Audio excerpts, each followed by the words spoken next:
Welcome to Music History Monday for April 11th, 2022.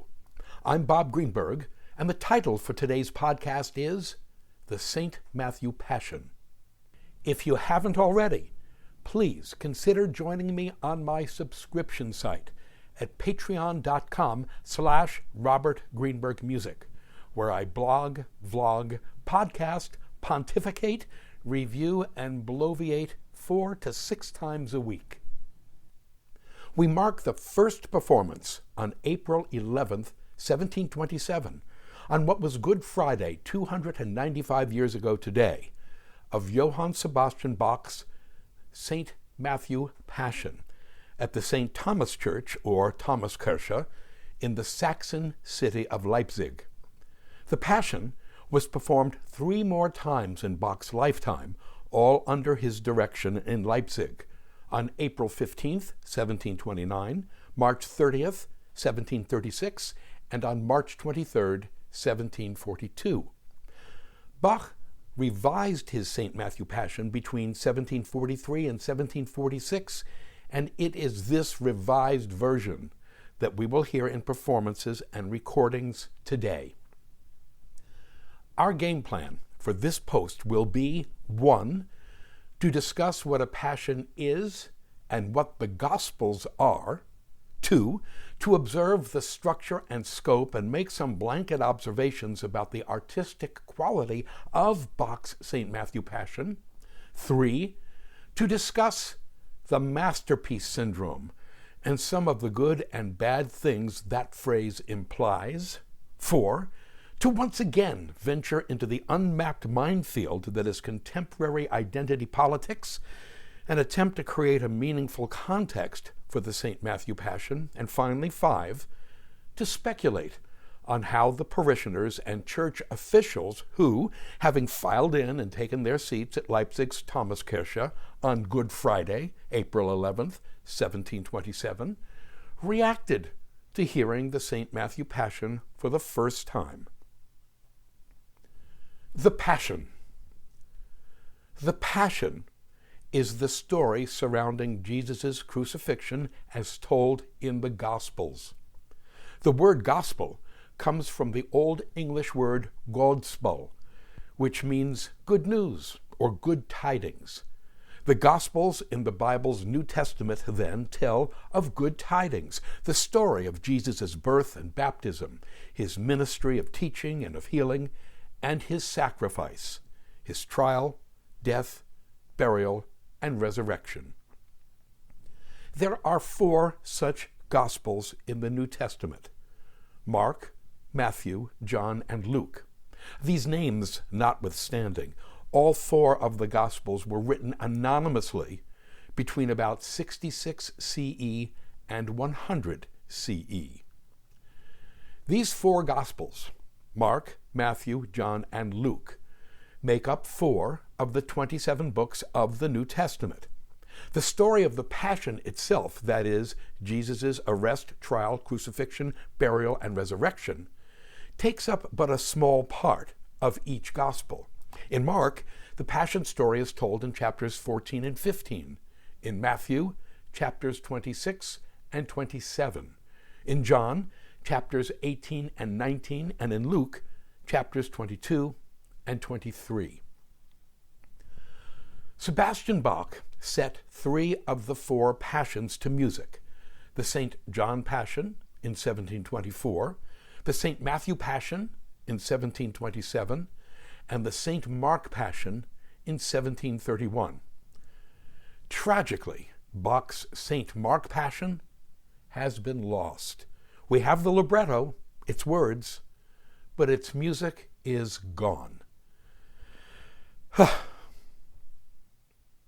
Just the facts, ma'am.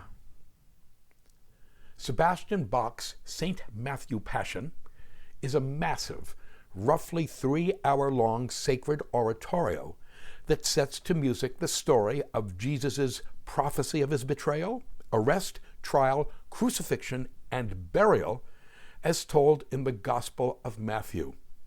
Musically, it is a full-blown religious opera presented in concert form with a narrator, a cast of characters, 2 adult choruses and a separate boys' chorus, 8 vocal soloists, and 2 orchestras. It is replete with arias, recitatives, choruses, and action music of every stripe, with a libretto by Bach's longtime collaborator, Christian Friedrich Heinrici, known as Pickender, 1700 to 1764. The St. Matthew Passion features 68 different musical numbers divided into 2 acts or parts. Part 1 featuring 29 numbers, and Part 2 39 numbers. Even for Bach's family, long accustomed to the otherworldly greatness of his music, the St. Matthew Passion was special. The leading Bach scholar of our time, Christian Wolff, writes, quote, "The Bach family circle was in the habit of referring to the St. Matthew Passion as the Great Passion, and for good reason. If Bach's second wife, Anna Magdalena Bach, 1701 to 1760, wrote on a part the remark, 'For the Great Passion,' those living in the house of the cantor of St. Thomas knew perfectly well to which work this part belonged. The Great Passion left behind not merely every other setting of the Passion by Bach, but actually exceeded in its dimensions anything that was customary, indeed conceivable, in the church music of his day. Thus, the St. Matthew Passion forms the very pinnacle of the vocal works destined for church festivals that Bach composed." Unquote. Appraisals, a soapbox moment, and a gratuitous dialogue. Current identity politics are driving me crazy, and on occasion, I must vent. Like right now. Let us pull no critical punches while we establish something upfront here and now. When confronted with a piece of art like Sebastian Bach's St. Matthew Passion, even those superlatives we regularly fall back on, like the best and the greatest and masterwork and masterpiece, are inadequate. That's because the St. Matthew Passion is a transcendent masterwork. It goes so far beyond the artistic baseline of its time, or any other time for that matter, as to exist in a place entirely of its own making. Now, believe it or not, given today's intellectual climate, that previous paragraph will be considered controversial, even fighting words, by many otherwise sane people. That's because in that admiring paragraph, I indulged in hyperbole and superlative, in what is called the masterpiece syndrome, by presumably elevating one work of art over others, by presumably dismissing, according to some, any work that is not Bach's St. Matthew Passion. Here's their argument. We keep listening to the St. Matthew Passion, or for that matter, say, Beethoven's Symphony No. 3, the Eroica, not because they are intrinsically better than other compositions, but rather because we've simply become habituated to them. Besides, we are scolded. Who's to say what's better anyway? We are additionally told today that the masterpiece syndrome perpetuates racism by precluding potentially worthy works by minority composers from entering the repertoire, sexism by dwelling almost exclusively on music written by dead men, and Eurocentrism by elevating music by 18th and 19th century European composers over that of, say, their Bhutanese and Malawian contemporaries. Perhaps most damning of all, we are told that our criteria for judging what is good and not good is based entirely on outmoded cultural and intellectual standards. Hey, let's deal with that last point quickly. Here's my criterion for judging music that is good and not good. If I want, need, desire to hear a piece of music again, if I'm willing to reinvest my precious, non-refundable time by listening to a work for a second, third, or fourth time, it is good. As for the rest, I do not judge whether it is not good. I'm simply not interested in hearing it again. Let us rightly recognize that the sins of the white, male, Eurocentric music establishment must be acknowledged to the degree that we do not continue to perpetuate them in the present or in the future.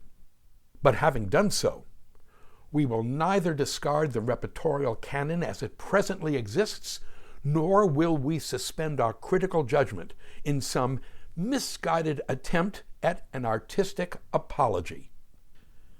Some would claim that the masterpiece syndrome has blinded us, or rather deafened us, to scads of equally worthy but unknown music. In a review written in 1996, the American pianist and musicologist Charles Rosen quoted a mercifully unnamed musicologist as having written, quote, "There must be hundreds of symphonies just as good as the Eroica, but we just don't know them," unquote. Really? Really? No, we don't think so, because that's not how things work. One doesn't compose an Eroica quality symphony in a vacuum and then see it disappear any more than someone with a hammer and chisel will suddenly turn out a Michelangelo-level Pietà only to see it vanish without a trace. Artists and artworks of that caliber will leave a trail, one that academics and PhD candidates desperate for thesis topics would have picked up long ago. As for reappraising the repertoire based on the standards, or should we correctly say, the prejudices of contemporary PC, prejudices that I personally find as nauseating as the historical prejudices we would do well to reject, please, readers of my blogs, particularly Dr. Bob Prescribes, know that I am always on the lookout for worthy yet unappreciated repertoire by known and relatively unknown composers. But in my effort to bring you that music, I would never counsel discarding the canon as it already exists. The process of building the repertoire should be additive and inclusive.